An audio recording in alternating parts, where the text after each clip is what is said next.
বাবার দ্বিতীয় বিয়ের খবর কিছুতেই মেনে নিতে পারেননি সালমান খান। মায়ের চোখে জল দেখেই ভেঙে পড়েছিলেন তিনি। এক সাক্ষাৎকারে নিজেই বলেন, আমি মাম্মাস বয়, কখনো মায়ের চোখের জল সহ্য করতে পারিনি। হেলেনকে বিয়ে করে বাবা হয়ে ওঠেন আমার প্রধান শত্রু। সালমানের বাবা সেলিম খান 1981 সালে বিয়ে করেন জনপ্রিয় অভিনেত্রী হেলেন রিচার্ডসনকে। এর আগে সালমার সঙ্গে 17 বছরের দাম্পত্য জীবন ছিল তার।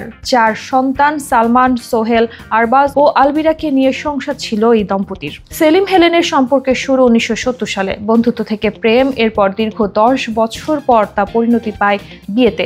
তবে হঠাৎ বাবার জীবনে নতুন এক নারীর আগমনে সালমানের পরিবারে নেমে আসে তীব্র অশান্তি। শুরুতে শুধু সালমান নয়, সেলিম খানের দ্বিতীয় বিয়েকে মেনে নিতে পারেননি পরিবারের কেউই। এর মধ্যে সবচেয়ে বেশি ভেঙে পড়েন সালমানের মা সালমা। অন্যদিকে হেলেনও বুঝেছিলেন তিনি কতটা কঠিন সিদ্ধান্ত নিতে যাচ্ছেন। বিবাহিত পুরুষকে বিয়ে করলে সমাজ কিভাবে নেবে সেটি আগেই আঁচ করেছিলেন তিনি। হেলেন বলেন, আমি নিজেকে অপরাধী মনে করতাম, কিন্তু সেলিম আমাকে সম্মান দিয়েছেন এবং ইন্ডাস্ট্রিতে রক্ষা করেছেন।